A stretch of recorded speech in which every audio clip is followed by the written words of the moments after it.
Mari saudara-saudara kita buka Alkitab kita, Lukas pasal 21 ayat 34 sampai 36. Kita baca firman bersama-sama karena hanya 3 ayat saja. Mulai.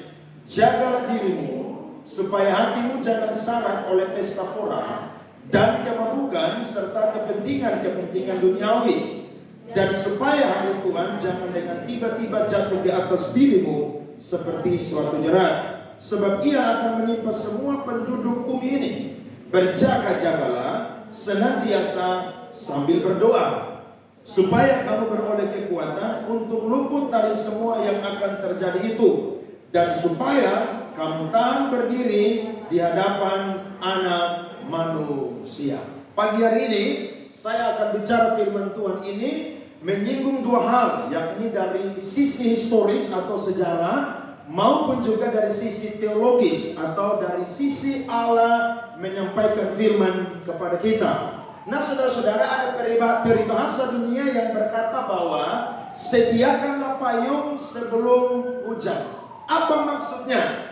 Maksudnya adalah saya dan saudara perlu berjaga-jaga menyediakan payung, supaya ketika musim hujan datang atau musim hujan turun, maka saya dan saudara tidak akan basah kuyup, karena ada payung yang melindungi kita ketika kita melakukan perjalanan. Kita harus bersyukur kepada Tuhan bahwa Tuhan kita adalah Tuhan yang sangat mengasihi kita, sehingga sebelum sesuatu terjadi, Dia sudah menyampaikan firman-Nya kepada kita, Dia sudah menyampaikan nubuatannya kepada kita, supaya saya dan saudara tidak heran akan sesuatu yang akan terjadi nanti di depan.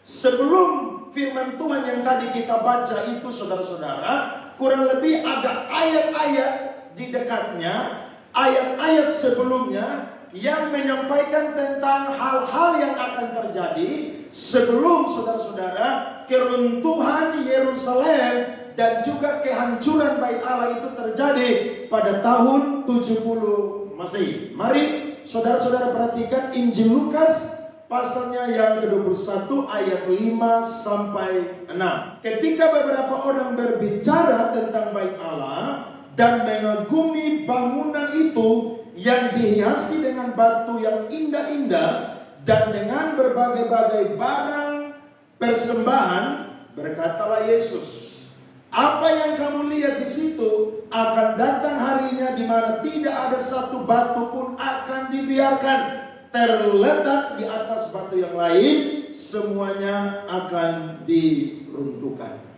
Salah satu tempat yang dikagumi oleh orang-orang Yahudi adalah bait Allah. Apalagi pada waktu itu bait Allah itu semakin dihiasi dengan benda-benda yang indah, dengan batu-batu yang indah, dengan tempat-tempat persembahan yang banyak. Kemudian daerahnya diperluas oleh Raja Herodes, sehingga orang-orang Yahudi mereka mengagumi bait Allah yang begitu megah dan juga indah. Tapi Yesus berkata kepada mereka, maka akan tiba harinya bahwa tidak ada satu batu pun yang akan berdiri di tempat tersebut. Sebab pada tahun 70 Masehi tempat ini akan dihancurkan, bahkan Yerusalem akan dibakar, sehingga kota ini yang begini indah tidak akan pernah lagi ditemukan indah seperti hari ini, karena kota ini akan dimusnahkan. Saudara perhatikan di LCD, saya coba catat data historisnya atau data sejarahnya. Ada seorang yang bernama Yosefus. Dia adalah mantan komandan perang orang Yahudi dari provinsi Galilea saat itu. Kemudian dia menjadi sejarawan Yahudi pada abad mula-mula yang sangat terkenal sampai hari ini. Dia menulis, saudara perhatikan. Seorang prajurit melemparkan sebuah obor menyala melalui jendela emas ke dalam tempat yang maha kudus, karena tempat itu penuh dengan tempayan berisi minyak suci dan lantai kayu. Ruang yang kudus itu segera menjadi dapur api yang menyala-nyala. Kaisar memerintahkan agar seluruh kota dan bait Allah diratakan dengan tanah. Ia hanya membiarkan berdiri menara-menara Fasail, Hivikus, Mariamne, dan sebagian dari benteng-benteng di bagian barat. Yosefus menambahkan bahwa ada 97.000 orang Yahudi yang ditawan, dan juga ada 115.800 orang mayat orang Yahudi dikeluarkan dari kota. Dalam bulan Agustus yang mengerikan pada tahun 70 itu, Bait Allah dihancurkan, tidak pernah dibangun kembali sampai hari ini. Perhatikan, sebelum segala sesuatu terjadi, Tuhan sudah menyampaikan firman Tuhan. Amin. Nah, sebelum Bait Allah ini dihancurkan, saudara perhatikan firman Tuhan. Dari ayat yang kita baca tadi, di bawahnya ternyata ada 5 hal yang terjadi sebelum Bait Allah itu dihancurkan pada tahun 70 Masehi. Jadi kurang lebih berkisar setelah Yesus mati sampai tahun 70 Masehi, ada 5 hal yang terjadi sebagai tanda-tanda sebelum kehancuran dari Bait Allah dan juga kota Yerusalem. Saya catat. Yang pertama, Alkitab mencatat, nanti saudara baca di rumah ya, di ayat-ayat di bawahnya, yakni munculnya ajaran sesat atau bidat di awal abad mula-mula. Salah satu bidat yang muncul pada waktu itu namanya adalah Gnostik. Gnostik itu artinya adalah pengetahuan. Ajaran ini saudara, dia dipengaruhi oleh filsafat-filsafat Yunani saudara, yang melawan tentang penyangkalan akan karya Allah dan juga karya keselamatan Kristus.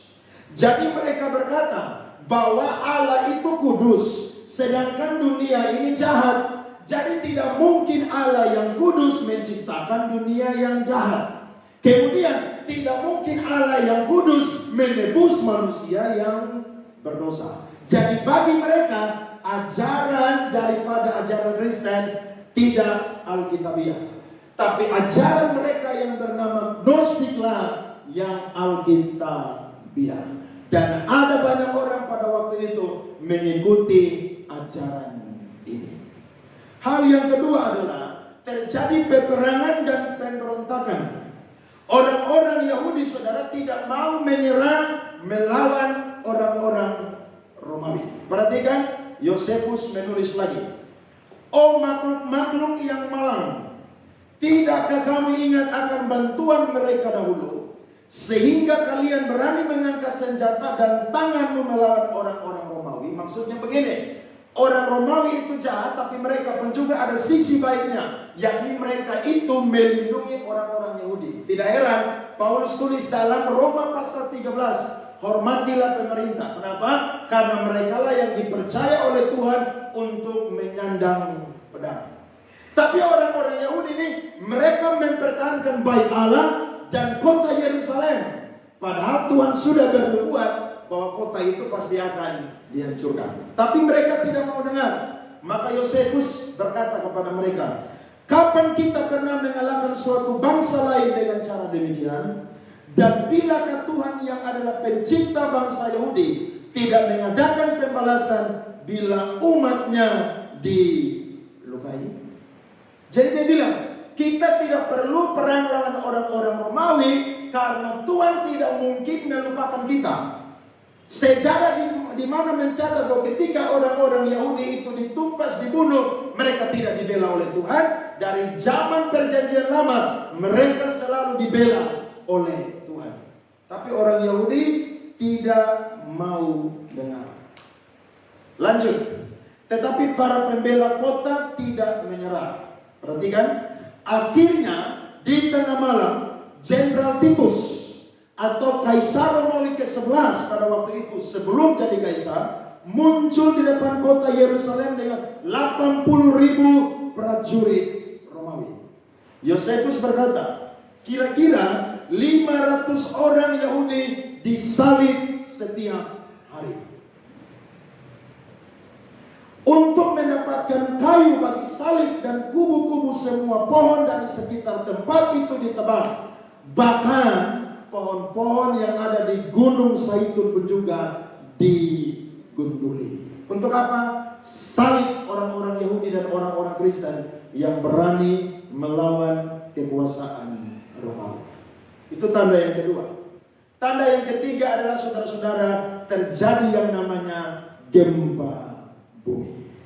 Yang keempat, penyakit sampar dan kelaparan. Yosefus menulis lagi, waktu itu kota Yerusalem penuh dengan mayat, dan bala kelaparan makin meluas dan membinasakan sekaligus orang seisi rumah dan seluruh keluarga.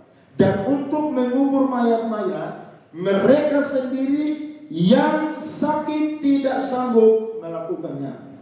Namun lebih mengerikan daripada penderitaan itu sendiri adalah perampok, karena mereka membongkar rumah-rumah yang tidak lebih daripada kuburan-kuburan dan merampok segala benda yang mereka temukan. Dan para korban mati dengan mata ditujukan ke arah bait Allah.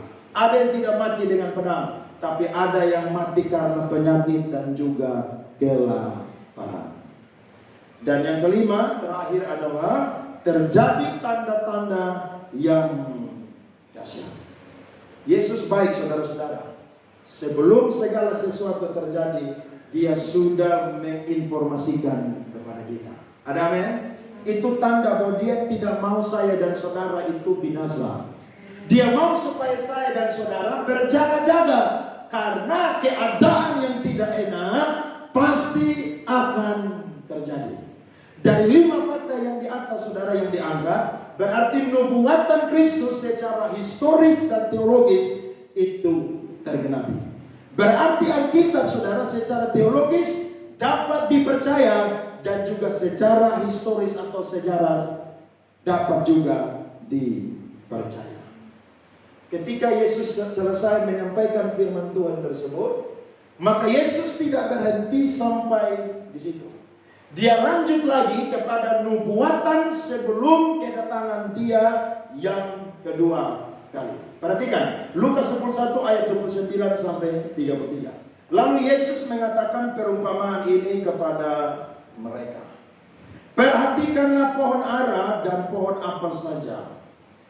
Apabila kamu melihat pohon-pohon itu sudah bertunas, kamu tahu dengan sendirinya bahwa musim panas sudah dekat. Nah, Yesus memberikan perumpamaan yang sederhana, yakni berbicara tentang tanda yang sederhana yang saya dan saudara bisa tahu kira-kira ini musim apa. Ayat 30, apabila kamu melihat pohon-pohon itu sudah bertunas, kamu tahu dengan sendirinya bahwa musim panas sudah dekat. Demikian juga jika kamu melihat hal-hal itu terjadi, ketahuilah bahwa kerajaan Allah sudah dekat. Aku berkata kepadamu, sesungguhnya angkatan ini tidak akan berlalu sebelum semuanya terjadi. Langit dan bumi akan berlalu, tetapi perkataanku tidak akan berlalu.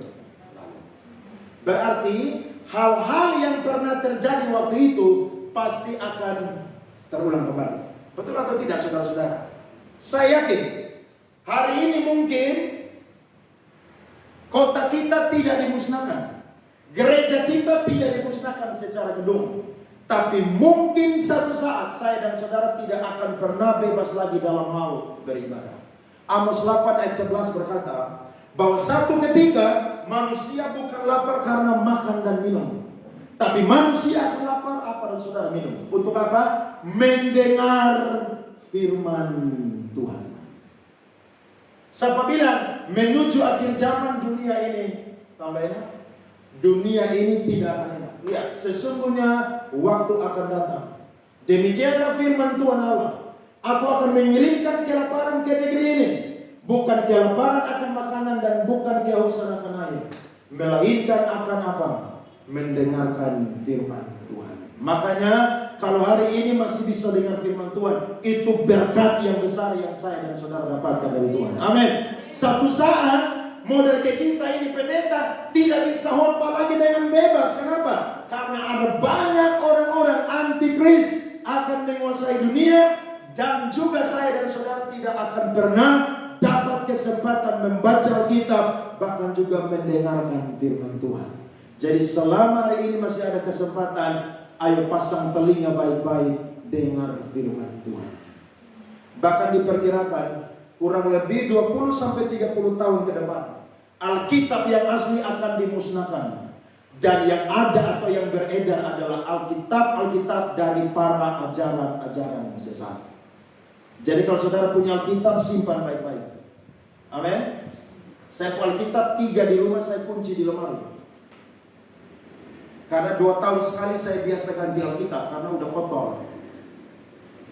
Untuk apa? Supaya satu saat Alkitab yang asli ini sudah diambil, sudah ditarik, minimal saya dan saudara punya 1 atau 2 yang masih ada di kamar atau di lemari saya dan saudara. Amin. Jadi datang gereja, bawa HP boleh, tapi jangan lupa juga bawa Alkitab. Ada amin? Simpan itu baik-baik, baca di rumah, dengarkan firman Tuhan. Karena satu ketika saudara-saudara, kita akan masuk kepada yang namanya masa antikris. Alkitab sudah berkata bahwa sebelum Yesus datang, antikris akan menguasai dunia. Akan ada banyak cara yang akan menghancurkan bahkan menghambat kekristenan. Tapi Tuhan sudah bilang kepada kita pada pagi hari ini, jangan takut. Amin. Karena Tuhan sudah sediakan jalan keluar dan pertolongan bagi saya dan juga saudara. Beri tepuk tangan kepada Tuhan. Nah, tadi firman kita baca ada 2 nasihat Tuhan tentang 2 cara bagaimana kita harus berjaga-jaga di akhir zaman. Sederhana sekali. Yang pertama adalah menjaga diri kita dari dosa dan manifestasi dosa. Ketika kita lahir, kita sudah bawa dosa pertalian. Dan ketika kita hidup di tengah-tengah dunia, semua kita punya yang namanya manifestasi dosa. Ada orang yang saudara-saudara, dia punya manifestasi dosanya berbeda-beda dengan kita. Contohnya, kita sudah menyampaikan firman Tuhan bahwa tidak boleh hidup dalam pesta pora dan mabuk-mabukan. Seperti yang firman Tuhan catat tadi, saya bagikan bagian pertama adalah hati kita jangan syarat oleh pesta pora dan kemabukan, tetapi hidup benar. Saudara lihat, Alkitab mencatat dengan jelas bahwa di akhir zaman ada manifestasi dosa yang akan menguasai manusia. Bagian yang pertama adalah manusia akan dikuasai oleh pesta pora dan apa? Kemabukan. Saudara lihat di lingkungan saudara model begini ada? Banyak ya? Betul ya? Coba saudara cari di Kupang. Di mana orang Kupang yang bikin pesta jam 12 malam, matikan lampu, matikan tape dan tidur. Ada? Tidak ada. Kenapa? Karena memang ini siasat iblis supaya manusia itu terikat dengan yang namanya dosa dan juga manifestasi dosa. Kenapa Alkitab melarang pesta pora dan kemabukan? Ini ada sejarah. Saudara perhatikan, saya catat di LCD. Ada satu dewa orang Yunani namanya dewa Komus atau Komos. Jadi Alkitab ketika ditulis saudara, konteks pada waktu itu, budaya pada waktu itu, hal-hal yang terjadi pada waktu itu tuh nyata. Jadi tidak sembarangan ditulis Alkitab. Dewa Komus ini muncul di zaman kuno adalah dewa pesta pora, kegembiraan dan pesta. Jadi dewa ini dia punya kesukaan adalah pesta pora, bergembira dan juga apa? Pesta. Dia adalah putra dan pembawa cangkir dewa Dionysos, ayahnya. Dia digambarkan sebagai seorang pemuda bersayap, mabuk dan lesu setelah makan. Kepalanya tenggelam di dadanya. Dia tertidur dalam posisi berdiri dan kakinya disilangkan. Saya punya foto, tapi saya lupa kirim. Jadi pesta pora itu identik dengan kemabukan. Saudara lihat di mana orang pesta pora tidak ada mabuk sana. Coba saudara lihat. Di mana ada pesta pora pasti ada apa? Mabuk. Pertanyaannya, bagaimana kita bisa keluar dari keadaan tersebut? Memang agak sulit saudara-saudara. Tapi saya mau kasih tips kepada saudara-saudara pagi hari ini. Kalau saudara yang bikin pesta, saudara yang punya hak untuk atur pesta itu. Betul atau tidak? Karena siapa yang bikin pesta? Ya kita yang bikin pesta, berarti kita punya hak. Tapi kalau sampai saudara sudah ngomong, contohnya saudara sebagai istri ngomong, Bapak, nanti pesta jam 12 kasih mati teh dan lampu suruh kita tidur. Jangan ada minum-minum, Kenapa? Karena pasti kalau sudah pesta orang pasti ada sopi di situ, ada moke di situ, ada miras di situ. Tapi Bapak bilang begini, nanti sudah enak di tetangga dong. Nanti sudah enak dengan lingkungan. Nanti sudah enak dengan undangan dan para tamu.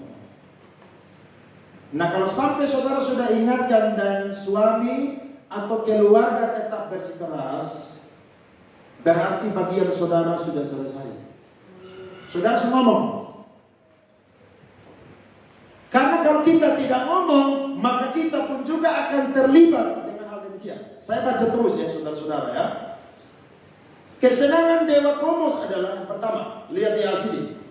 Melihat orang-orang bersukaria ketika mendengar apa? Alat musik. Nah, ada orang yang ke pesta, dia tidak suka joget di sana. Tapi dia duduk sampai pagi lihat orang joget. Nah, itu Dewa Komos buana.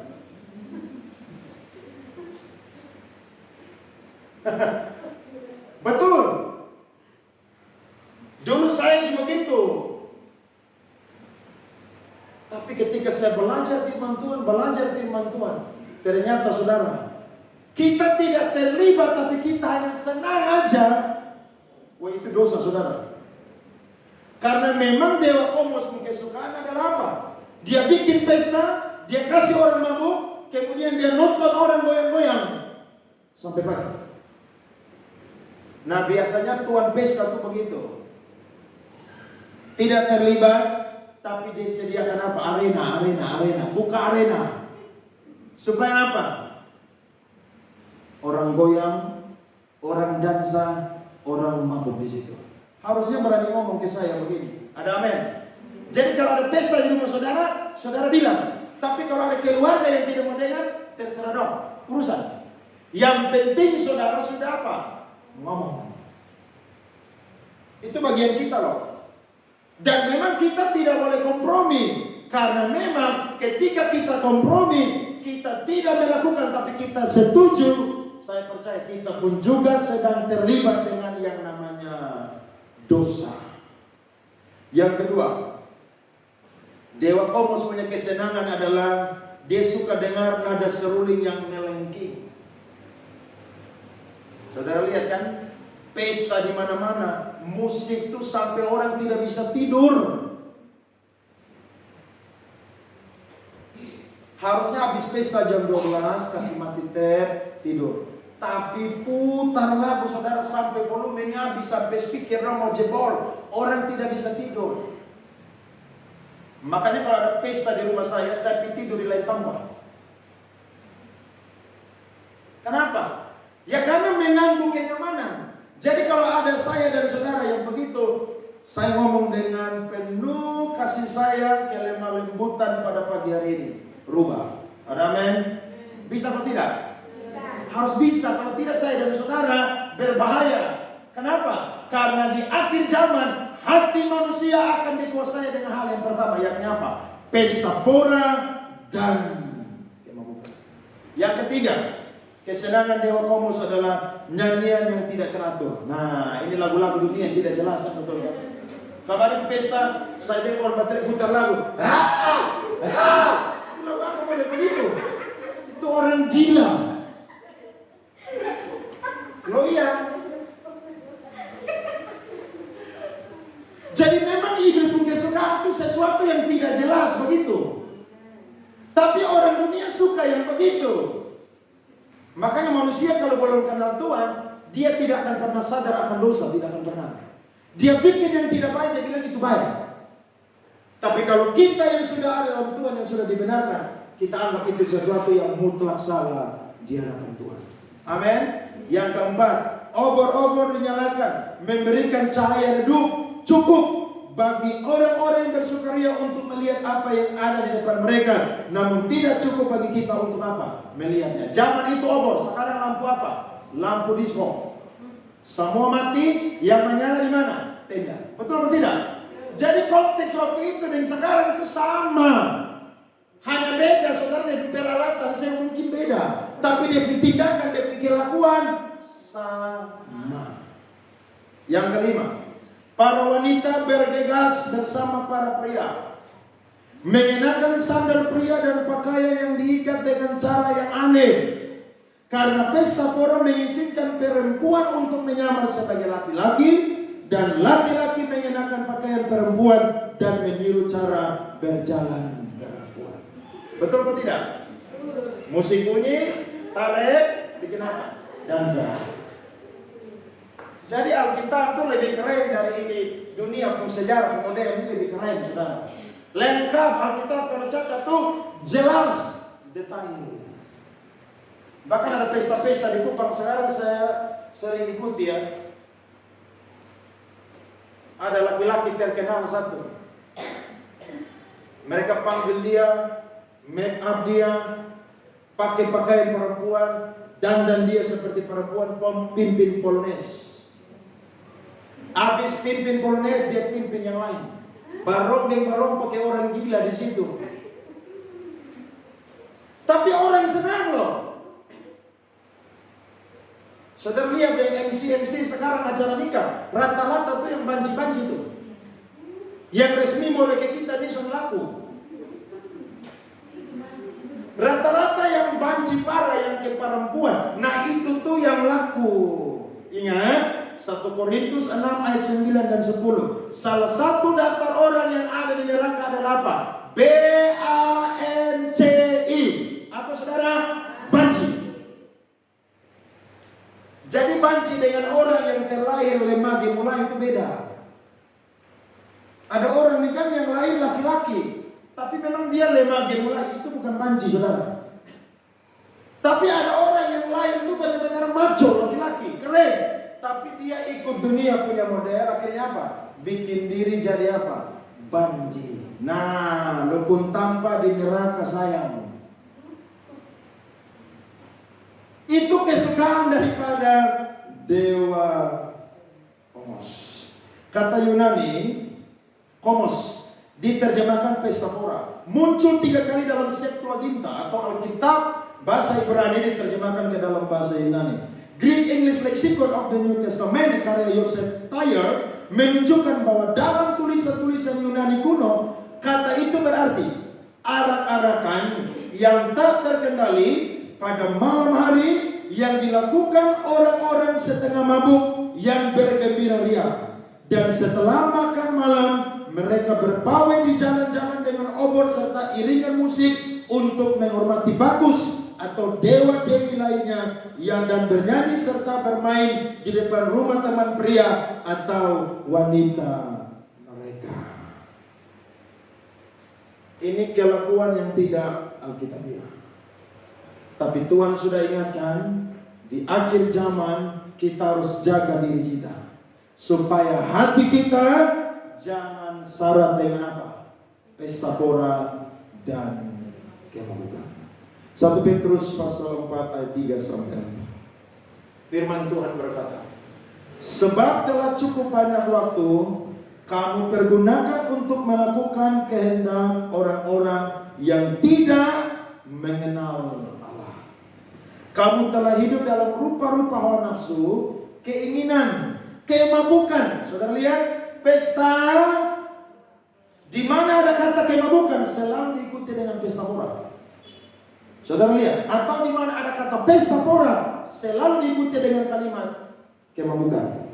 Perjamuan minum dan penyembahan berhala yang terlarang. Sebab itu mereka heran bahwa kamu tidak mencemplungkan diri bersama-sama mereka di dalam kubangan ketidaksenuhan yang sama, dan mereka memfitnah kamu. Jadi orang-orang di perantauan mereka tidak hidup dalam perkara-perkara daging, mereka difitnah. Saya dan saudara udah difitnah belum? Ih, so suci lo. Dasar tetangga tidak tahu bergaul dengan kita. Mau naik ke surga hidup-hidup. Nah, itu konsekuensi. Kenapa? Karena kita bukan berasal dari dunia. Amin. Yesus bilang, kalau dunia membenci kamu, janganlah heran, karena mereka terlebih dahulu membenci aku. Jadi pesta itu tidak salah. Ada amin. Yang parah tuh tambah pora di belakang tuh. Jadi kalau ada anak wisuda, bikin pesta. Amin. Kalau ada yang ulang tahun, bikin pesta. Kalau ada yang syukuran naik jabatan dapat berkat, bikin pesta. Kalau ada yang menikah, bikin pesta. Tapi jangan berlebihan. Ada amin? Pas-pas aja, sederhana saja. Orang Yahudi pun juga bikin pesta. Buktinya, Yesus hadir di perkawinan di Kana. Tapi ketika dia hadir, bukan sekadar hadir, ada mujizat yang dia kerjakan di Kana pada waktu itu. Ya, jadi kita tidak anti dengan pesta, saudara-saudara. Tapi kita anti dengan yang namanya pesta pora. Tidak boleh lagi ya. Dulu mungkin kita melakukan itu. Dulu mungkin kita suka. Tapi sekarang kita sudah berpindah dari kegelapan menjadi anak-anak yang hidup di dalam terang Kristus. Nah, pesta pora dan kemabukan adalah keadaan juga yang pernah ada pada zaman Nuh dan juga Lot. Coba saya dan saudara lihat firman Tuhan ya. Lukas pasal 17 ayat 26 sampai 27. Dan sama seperti terjadi pada zaman Nuh, demikian pula halnya kelak pada hari-hari anak manusia. Mereka makan dan minum, mereka kawin dan dikawinkan, sampai kepada hari Nuh masuk ke dalam batra, lalu datanglah air bah dan membinasakan mereka. Jadi keadaan manusia pada akhir zaman, Yesus sudah menubuatkan akan sama seperti keadaan manusia hidup pada zaman Nabi Nuh. Nuh hidup 620 tahun. Dan sejarah mencatat Nuh itu adalah orang yang mendapat kasih karunia Tuhan. Pada zaman Nuh, saudara-saudara, ada dua hal yang terjadi pada waktu itu. Yang pertama adalah orang-orang sudah tahu bahwa Tuhan itu ada. Saudara tidak perlu buka Alkitab, saya ngomong aja. Saudara ingat tentang kisah Kain dan Habel? Waktu itu Kain mempersembahkan dari hasil tanahnya sebagai korban kepada Tuhan. Tapi Habel juga mempersembahkan korban yang berupa lemak-lemak kepada Tuhan. Dan Alkitab mencatat Tuhan menerima korban daripada Habel, sedangkan Kain itu tidak. Berarti pada waktu itu Tuhan sudah ada dan sudah didengar oleh orang-orang pada zaman itu. Betul atau tidak, saudara-saudara? Karena kedua adik kakak ini mereka mempersembahkan korban kepada Tuhan. Dan ketika Kain melihat bahwa dia tidak diperhatikan oleh Tuhan, yang terjadi adalah apa? Dia membunuh adiknya Habel. Lanjut lagi kepada keturunan Kain. Ada salah satu keturunan Kain namanya Lamek. Lamek ini adalah laki-laki pertama di dunia yang melakukan poligami. Istrinya 2. Ada seorang yang memukul dia sampai bengkak, dan Lamek itu membunuh laki-laki tersebut.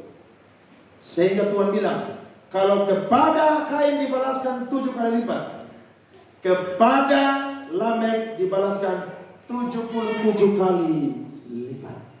Dia bunuh orang, dia bangga. Tapi dosa tidak berhenti. Lahirlah keturunan Adam, yakni Set. Set berlanjut kepada Enos dan kepada keturunan-keturunan yang ada di bawah. Dan Alkitab mencatat Kejadian pasal 6 ayat 9. Salah satu keturunan daripada Adam adalah Nuh. Semua mereka itu, saudara, melakukan dosa. Sebab Alkitab mencatat Mari kita perhatikan ada satu firman Tuhan. Kejadian 6 ayat 1-3. Biar jelas saudara-saudara.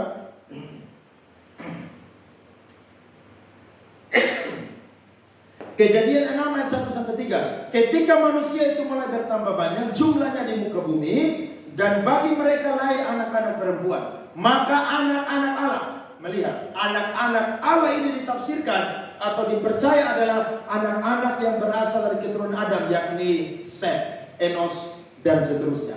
Menikah dengan siapa? Bahwa anak-anak perempuan manusia itu cantik-cantik.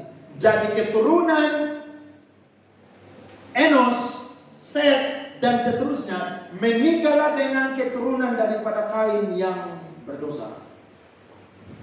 Siapa saja, lalu mereka mengambil istri dari antara perempuan-perempuan itu, siapa saja yang disukai mereka. Berfirmanlah Tuhan, Rohku tidak akan selama-lamanya tinggal di dalam manusia, karena manusia itu adalah daging, tetapi umurnya akan 120 tahun saja.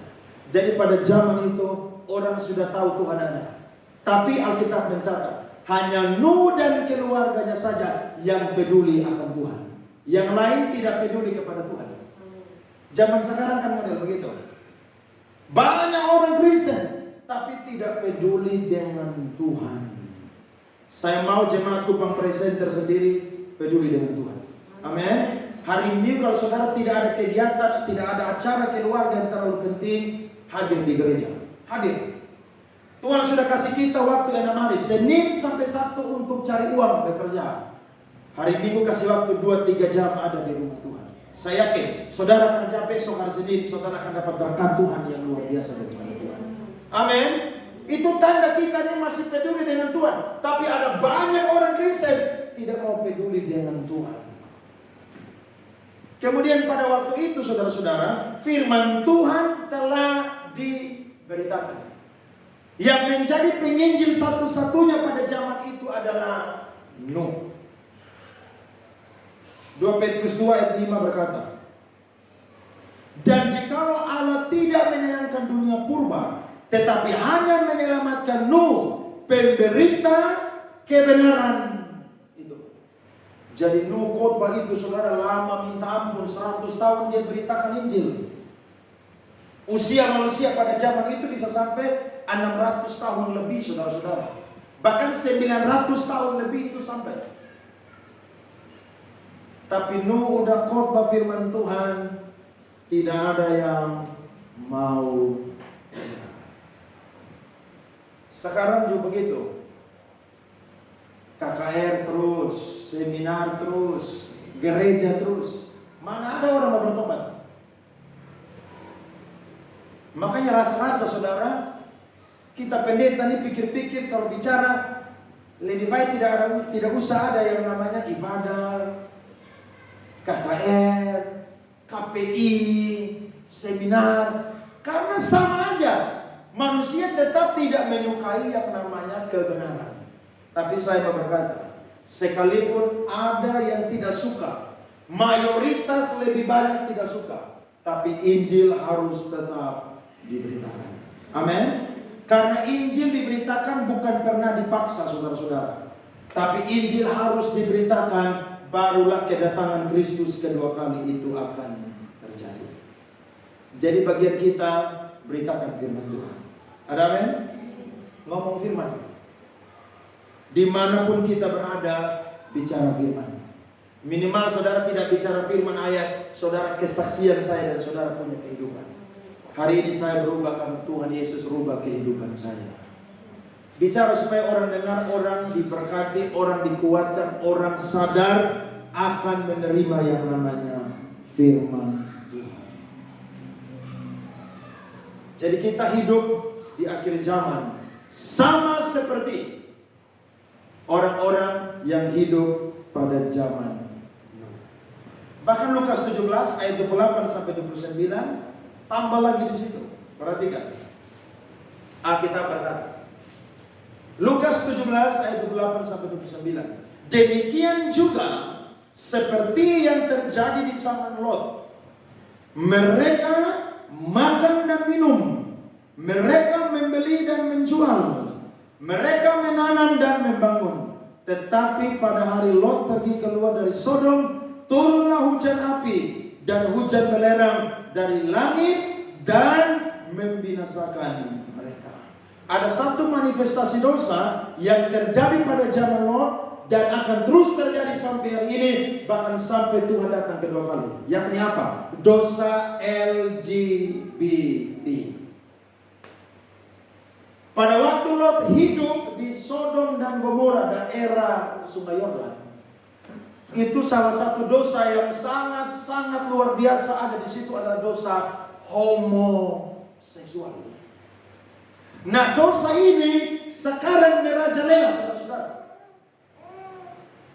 Bahkan seperti kita pendeta bicara firman aja menyinggung tentang LGBT, maka konten yang kita naikkan langsung dihapus, tidak bisa.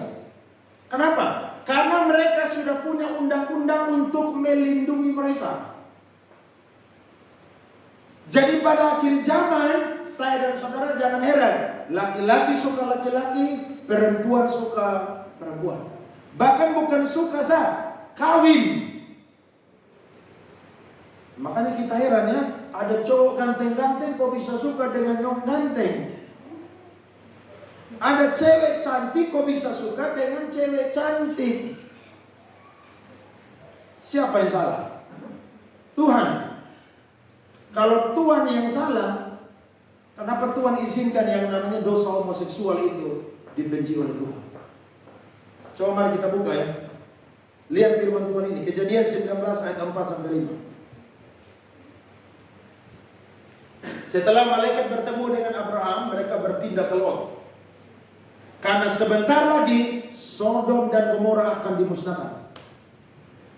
Tapi sebelum itu terjadi, lagi-lagi Tuhan sayang orang benar, sehingga Tuhan kasih tahu terlebih dahulu. Amin. Ada dua orang malaikat yang datang menjelma sebagai manusia, dan mereka diterima oleh Lot dan menginap di rumah daripada Lot. Tapi orang-orang satu Sodom dan Gomora tahu bahwa ada laki-laki dua orang datang nginap di rumah daripada Lot. Alkitab mencatat ayat 4 dan 5. Tetapi sebelum mereka tidur, lihat, orang-orang lelaki dari kota Sodom itu, dari yang muda sampai yang apa? Yang muda sampai yang tua homo semua. Wih, mengerikan saudara. Beta sebelum jadi pendeta, bahkan sudah jadi pendeta, ada homo juga yang kejar-kejar beta. Serius. Banyak. Mau ada di Jakarta, di Kupang juga ada. Tapi saudara tidak boleh kasih kesempatan satu kali juga. Bahaya. Karena itu dosa itu saudara menular, alerginya cepat. Lanjut. Bahkan seluruh kota tidak ada yang terkecuali datang mengepung rumah itu. Yang datang kepung bukan nona-nona dong. Yang datang kepung nyong-nyong, om-om, bayi-bayi dong. Mereka berseru kepada Lot, di manakah orang-orang yang datang kepadamu malam ini? Bawalah mereka keluar kepada kami. Supaya apa? Supaya kami pakai mereka. Ini orang gila semuanya. Makanya ada pendeta yang berkata bahwa orang-orang LGBT itu tidak boleh diomongin, tidak boleh diprotes.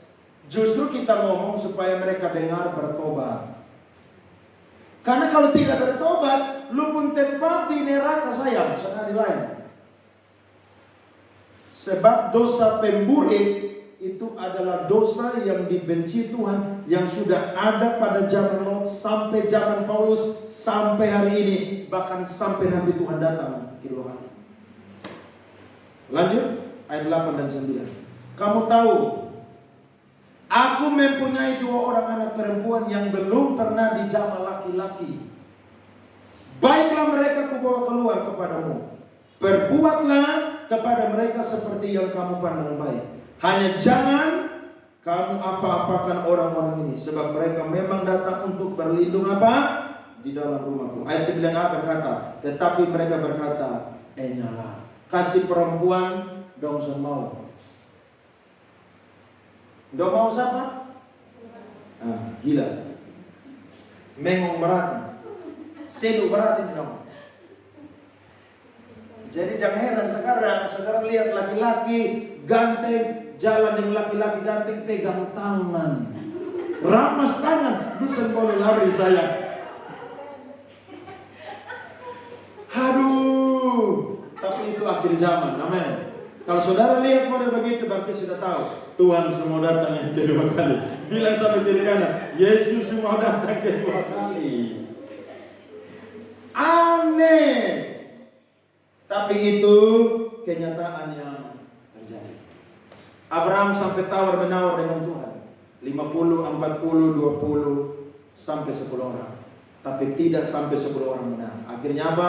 Malaikat Tuhan kirim hujan api dan belerang. Itu kota Sodom dan Gomora hancur dulu, saudara. Jadi kalau yang tidak mau bertobat masih ada dalam dosa-dosa ini, Tuhan datang lebih mengerikan. Amin.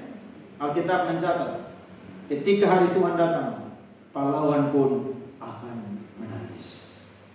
Siapa mau tahan oleh Tuhan? Tidak ada. Tapi kita bersyukur Tuhan kasih kita informasi pada pagi hari ini. Amin. Bagian yang kedua adalah hati kita jangan syarat oleh kepentingan duniawi. Tapi carilah Tuhan selagi ada kesempatan. Kerja boleh, tapi jangan sampai bekerja sampai saya dan saudara korbankan ibadah dan pelayanan. Hobi boleh dilakukan saudara-saudara, tapi jangan berlebihan. Yang ketiga apa saudara-saudara? Kejar ilmu pengetahuan, tetapi jangan pernah lupa teliti Alkitab. Ada orang sekarang tuh pengen kuliah saudara sampai S banyak sekali. S1, S2, S3, profesor, doktor, karburator, kotor, bocor saudara-saudara. Kuliah sampai gelar tidak muat di kertas untuk tanda tangan. Saya lihat salah satu caleg saudara, gelarnya aja S2 mungkin 5 atau 6. Hampir tidak muat itu flyer saudara-saudara. Tapi hati-hati, kejar ilmu boleh, tapi jangan lupa juga teliti firman Tuhan. Jangan lupa, jangan sibuk dengan kepentingan duniawi. Pergaulan juga yang membuat kita jauh dari Tuhan. Kadang-kadang kita bergaul dengan orang-orang yang lebih suka rekreasi, piknik, jalan-jalan. Itu tidak salah. Tapi kalau berlebihan, overlap, saudara, tidak bagus. Sampai-sampai hari ini kita bilang, mari besok pagi kita berangkat ke jam 4 pagi kita jalan. Karena kalau kita pergi pulang gereja, tempat itu udah penuh. Hari Minggu itu hari ibadah, bukan hari piknik, sayang. Nanti habis gereja baru apa? Piknik. Habis gereja baru apa? Jalan-jalan. Habis gereja baru apa? Rekreasi. Jangan kita disibukkan dengan apa? Kepentingan dunia. Mengurus keluarga, tetapi tidak peduli dengan pekerjaan Tuhan. Mengurus keluarga itu alkitabiah saudara. Tapi kalau sampai berlebihan sampai lupa dengan Tuhan, itu yang tidak alkitabiah. Hati-hati ya.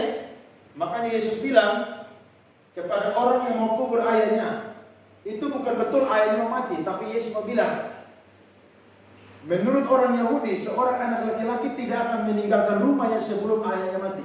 Tapi Yesus bilang, kalau lu mau ikut beta, lu jangan tunggu lu bapak mati baru ikut beta. Selama lu masih hidup, masih ada kesempatan ikut beta. Jadi urus keluarga itu alkitabiah, tapi jangan lebih daripada Tuhan. Amin. Yang terakhir saya catat, merawat tubuh untuk apa? Memuaskan keinginan daging. Rawat tubuh itu penting. Olahraga itu penting supaya apa? Sehat. Ibu-ibu, nona-nona pakai baju bagus. Saudara beli baju di mall, ada apa? Patung ya. Wah itu bodinya bagus saudara. Gitar Spanyol tuh. Saudara pulang, saudara pakai kok Beda. Ya karena kamu lihat patung. Badan yang ada di patung atau patung itu beda dengan badan kamu. Rawat tubuh itu penting. Tapi kadang-kadang orang-orang rawat tubuh pakai untuk dosa.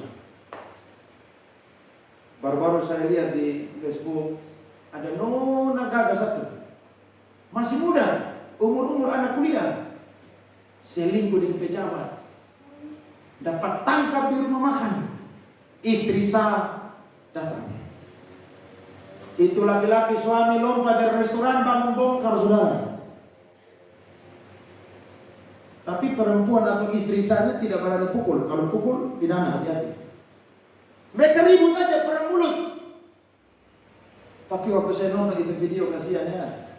Nona gagah-gagah pisalon tiap minggu. Tapi jadi pelakor. Bertobat. Kasihan, rawat tubuh bukan pakai melayani Tuhan jadi berkat, tapi rawat tubuh untuk apa? Dosa. Mau coba kita lihat ini firman. Roma 13 ayat 12 sampai 14. Alkitab berkata, Roma 13 ayat 12 sampai 14. Hari sudah jauh malam, telah hampir siang. Sebab itu, marilah kita menanggalkan perbuatan-perbuatan kegelapan dan mengenakan perlengkapan senjata terang. Marilah kita hidup dengan sopan seperti pada siang hari. Jangan dalam apa? Pesta pora dan apa? Saya bilang tadi di depan. Kata pesta pora selalu diikuti dengan kemabukan. Dan kata kemabukan selalu diikuti dengan apa? Pesta pora. Lanjut. Jangan dalam percabulan dan hawa nafsu. Jangan dalam perselisihan dan iri hati. Baca sama-sama. 1, 2, 3. Tetapi kenakanlah Kristus, Tuhan Yesus Kristus sebagai perlengkapan senjata terang. Dan janganlah merawat tubuhmu untuk memuaskan keinginannya. Betul saudara-saudara? Alkitab yang mengatakan. Saya ngomong begini bukan hanya singgung perempuan aja, laki-laki juga begitu. Fitness, kasih badan six pack supaya apa? Pakai baju ketat, laki-laki lihat dia suka sama dia. Makanya tampar-tampar begitu tuh banyak geng di sana. Saya lari terus perut tidak tahu turun-turun, tapi biar aja. Daripada saya pergi tanpa fitness, ketemu dengan mereka di sana, berbahaya saudara-saudara. Jangan mencobai Tuhan Allahmu. Iya kan? Haleluya. Kemudian saudara, cara yang kedua untuk kita bisa berjaga-jaga di akhir zaman adalah tetap menjaga mesbah doa kita. Lihat ayat 36 dari Lukas 21 tadi. Berjaga-jagalah senantiasa sambil berdoa, supaya kamu beroleh kekuatan untuk luput dari semua yang akan terjadi itu, dan supaya kamu tahan berdiri di hadapan Anak Manusia. Ketika kita berdoa, kita dapat kekuatan daripada Tuhan. Ingat, doa itu punya kuasa yang luar biasa. Salah satunya membuat kita kuat, saudara. Kita hidup di tengah-tengah dunia ini yang jahat, yang kompromi. Tapi kalau kita mau kuat, Alkitab sudah memberikan nasihat kepada kita pagi hari ini. Jangan pernah padamkan mesbah doa kita. Pagi-pagi sebelum mulai hari, duduk di kaki Tuhan menyembah Tuhan. 10-15 menit Tuhan tidak lihat itu. Yang Tuhan lihat adalah kita mau belajar memulai hari bersama dengan Tuhan. Saudara kerja sampai sore sampai malam, pulang sebelum tidur, saat teduh dengan Tuhan, ngomong dengan Tuhan.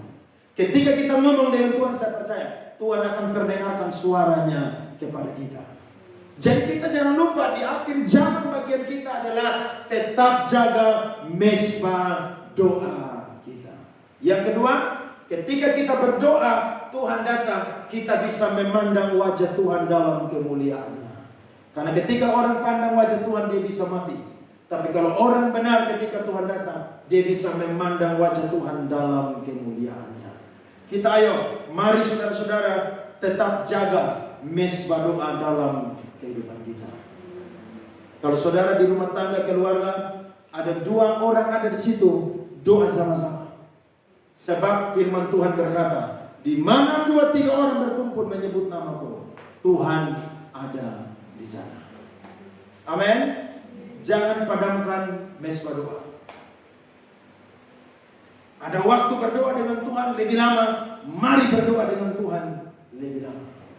Karena saya percaya itu merupakan salah satu cara untuk kita berjaga-jaga sebelum Kristus datang yang kedua kali.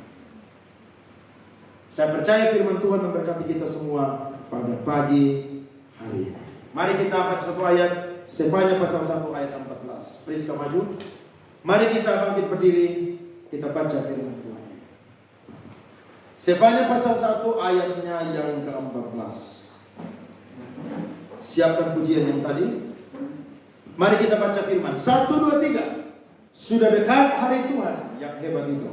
Sudah dekat dan datang dengan cepat sekali. Dengar, hari Tuhan baik, pahlawan pun akan menangis. Beri tepuk tangan kepada Tuhan. Mari kita naikkan pujian yang tadi, saudara.